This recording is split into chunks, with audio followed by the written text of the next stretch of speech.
നമസ്കാരം.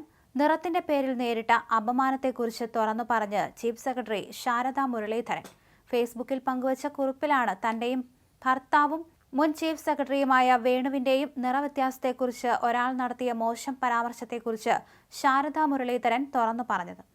കറുപ്പെന്ന നിറത്തിനെ ഇത്രത്തോളം മോശമായി കാണുന്നത് എന്തിനാണെന്നും കറുപ്പ് മനോഹരമായ നിറമാണെന്നും ചീഫ് സെക്രട്ടറി കുറിപ്പിൽ പറഞ്ഞു. ഇതോടെ ചീഫ് സെക്രട്ടറി പോലും കേരളത്തിൽ ബോഡി ഷേമിങ്ങിന് വിധേയമാകുന്നുവെന്ന ചിത്രമാണ് തെളിയുന്നത്. ആദ്യം ഇതുമായി ബന്ധപ്പെട്ട് ഒരു പോസ്റ്റ് ചീഫ് സെക്രട്ടറി പങ്കുവച്ചു. എന്നാൽ മണിക്കൂറുകൾക്ക് ശേഷം അത് നീക്കം ചെയ്തു. എന്നാൽ പിന്നീട് വീണ്ടും വിശദമായ കുറിപ്പ് പങ്കുവയ്ക്കുകയായിരുന്നു.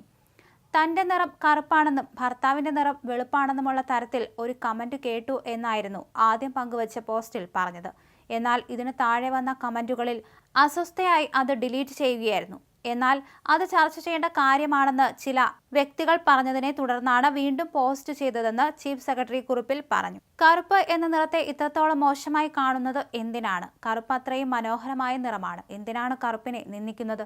പ്രപഞ്ചത്തിലെ സർവ്വവ്യാപിയായ സത്യമാണത്. എന്നെ വീണ്ടും ഗർഭപാത്രത്തിലെത്തിച്ച് വെളുത്ത സുന്ദരിയായി തിരികെ കൊണ്ടുവരാൻ പറ്റുമോ എന്നായിരുന്നു 4 വയസ്സ് പ്രായമുള്ളപ്പോൾ ഞാൻ അമ്മയോട് ചോദിച്ചത്. മതിയായ നിറമില്ലെന്ന വിശേഷണത്താലാണ് കഴിഞ്ഞ 50 വർഷമായി ഞാൻ ജീവിക്കുന്നത്. ശാരദാ മുരളീധരൻ ഫേസ്ബുക്കിൽ കുറിച്ചു. ആ ഫേസ്ബുക്ക് കുറിപ്പ് ഇങ്ങനെയാണ്: ഇന്ന് രാവിലെ ഞാനിട്ട ഒരു പോസ്റ്റാണിത്. പിന്നീട് പ്രതികരണങ്ങളുടെ ബാഹുല്യം കണ്ട് ഞാൻ തന്നെ അസ്വസ്ഥയായി ഡിലീറ്റ് ചെയ്തു. ചർച്ച ചെയ്യേണ്ട ചില കാര്യങ്ങൾ അവിടെയുണ്ടെന്ന് ചില വ്യക്തികൾ പറഞ്ഞതിനാലാണ് ഞാൻ ഇത് വീണ്ടും പോസ്റ്റ് ചെയ്യുന്നത്. എന്തിനാണ് ഞാൻ ഇക്കാര്യം പ്രത്യേകം ചൂണ്ടിക്കാണിച്ച് പ്രതിഷേധിക്കുന്നത്?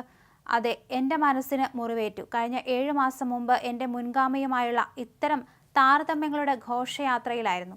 തീവ്രമായ നിരാശയോടെ നാണക്കേട് തോന്നേണ്ട ഒരു കാര്യമാണെന്ന രീതിയിൽ കറുത്ത നിറമുള്ള ഒരാൾ എന്ന് മുദ്ര ചാർത്തപ്പെടുന്നതിനെയാണിത്.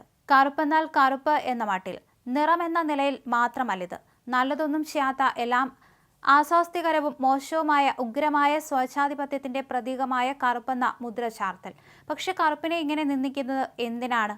കറുപ്പ് എന്നത് പ്രപഞ്ചത്തിലെ സർവ്വവ്യാപിയായ സത്യമാണ്. എന്തിനേയും ആഗിരണം ചെയ്യാൻ കഴിവുള്ള കറുപ്പ് മനുഷ്യകുലത്തിന് അറിയാവുന്നിടത്തോളം ഏറ്റവും കരുത്തുറ്റ ഊർജത്തിന്റെ തുടിപ്പ്, എല്ലാവർക്കും ചേരുന്ന നിറപ്പൊരുത്തം, ഓഫീസിലേക്കുള്ള ഡ്രസ് കോഡ്, സായാഹ്ന വേളയിലെ ഉടയാടെ അഴക്, കൺമഷിയുടെ കാതൽ, മഴമേഘപ്പൊരുൾ എന്നിങ്ങനെ 4 വയസ്സുള്ളപ്പോൾ ഞാൻ അമ്മയോട് ചോദിച്ചിട്ടുണ്ട്.